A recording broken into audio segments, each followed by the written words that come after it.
পরের বাড়িতে গেলে ঝাড়ুর বাড়ি খাইবি তুই শাশুড়ির হাতে, তোরে ঝাড়ু দিয়ে বাইরেইব, বলতো আমার মা রাগে অভিমানে। কারণ সকাল সকাল ঘুম থেকে উঠতাম না, আর কোনো কাজে হাতও লাগাতাম না। সমস্ত কাজটাই কিন্তু মা কাকিমুনি করে নিত, আমি কোনো কাজে হাতই দিতাম না। আর মা কিন্তু অনেকটাই চিন্তায় পড়ে গেছিল যে মেয়েকে তো কোনো কাজই শেখাতে পারছি না, তো ওকে তো বিয়ে দিলে পরের বাড়ি গেলে তো কথা শুনতেই হবে। সেই জন্য মা ভাবলো এরকম কথা বলে যদি ওকে কাজ শেখানো যায়। তো কথাগুলো কী জন্য বলেছে এখন কিন্তু বুঝতে পারছি।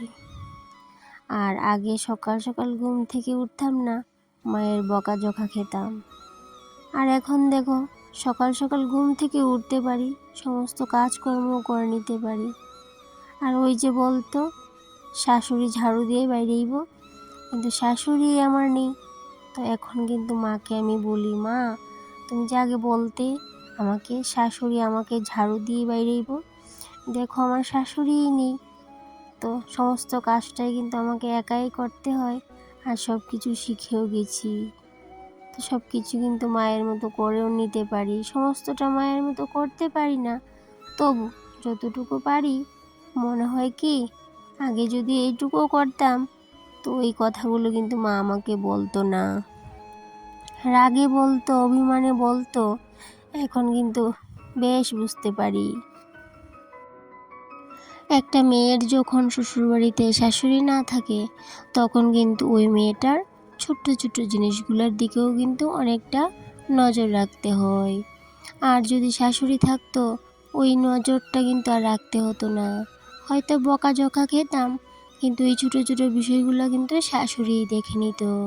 যেমন এই সুপারিগুলা তুলে নিত, বা কারোর বাড়িতে নিমন্ত্রণ করলে শাশুড়ি নিমন্ত্রণটা রক্ষা করে নিত, এরকম। আর যাদের শাশুড়ি নেই তারা কিন্তু এই দুঃখটা অবশ্যই বুঝতে পারবে। তো কারোর বাড়িতে যদি নিমন্ত্রণ করে আমি যদি যেতে পারছি না, তখন কিন্তু শাশুড়ির কথা অনেকটাই মনে পড়ে, যে ভাবি যদি শাশুড়ি থাকতো তাইলে কিন্তু নিমন্ত্রণটা রক্ষা করে নিতে পারতো। যাই হোক, অনেক কিছু বললাম তোমাদের সাথে, অনেক কিছু শেয়ার করলাম। আর এইদিকে দেখো, এই যে আমি কিছু গাছ লাগিয়েছি এখানে। আর এই যে দেখতেই পাচ্ছ যে আমি গাছগুলা একটা মিক্সারের জারেতে লাগিয়েছি, কারণ কি মিক্সারের জারটা নষ্ট হয়ে গেছিল। তো সেই জন্য এই যে দেখতে পাচ্ছ, এটিকে কি বলে আমি জানি না। তো আমি একখান থেকে এইগুলোকে নিয়ে এসেছি এক জায়গা থেকে, তো সেগুলোকে আমি এই মিক্সার জারের মধ্যে মাটি দিয়ে এরকমভাবে লাগিয়ে নিয়েছি। গাছগুলোকে একটু যত্ন করছি, তারপর কিছুদিন পর আমি টবে লাগিয়ে নেব। আর আমার কিন্তু টবও আনা হয়ে গেছে, তো এখন শুধু গাছটিকে আমি যত্ন করছি খুব ভালোভাবে, যাতে গাছগুলো মরে না যায়।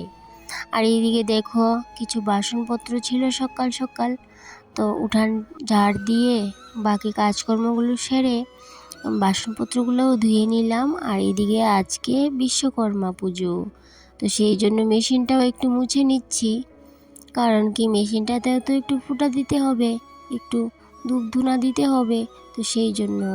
আর এইদিকে আমি আমার স্কুটিটাকেও একটু মুছে নিচ্ছি, তো একটু মুছে নিচ্ছি। আর স্কুটিটাকে কিন্তু ধুইতে হবে, তো আমি তো আর ধুইব না, তো হাজব্যান্ড পরে বলেছে ধুয়ে দেবে, তো সেই জন্য আমি ভাবলাম একটু উপর উপর মুছে নিই স্কুটিটাকে।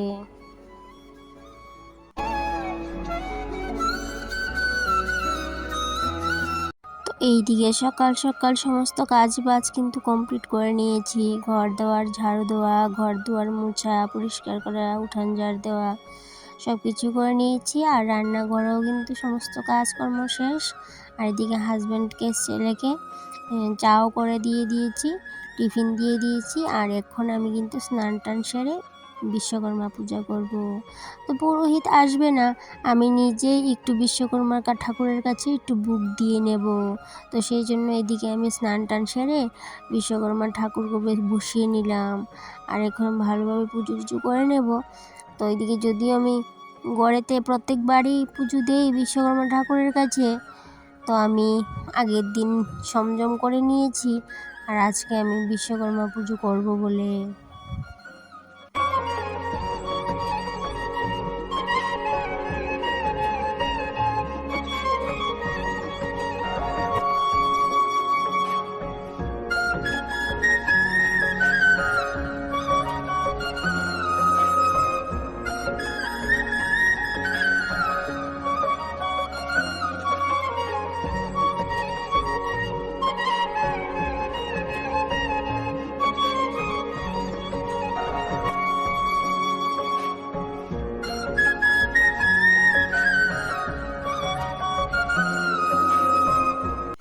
এইদিকে পুজো কমপ্লিট করে নিয়েছি। এখন কিন্তু আমি গাড়ির মধ্যে, তারপরে স্কুটিতে, আর এইদিকে আমার সেলাই মেশিনটাতে কিন্তু ফুটা দিয়ে ধূপধুনা দিয়ে নেব। তো সেই জন্য আমি রাস্তায় চলে আসলাম, আর আমাদের গাড়ির মধ্যে আমি ফুটা দিয়ে একটু ধূপধুনা দিয়ে নিচ্ছি। আর এদিকে দেখো একটা নতুন মালাও লাগিয়ে নিয়েছে গাড়ির মধ্যে। কারণ কি, বিশ্বকর্মা পূজার দিনেতে প্রত্যেকবারই কিন্তু গাড়িতে আর স্কুটিতে মালা দিতে হয়। আর এদিকে দেখো স্কুটির জন্য কিন্তু মালা নিয়ে আসেনি, ভুলে গেছিল।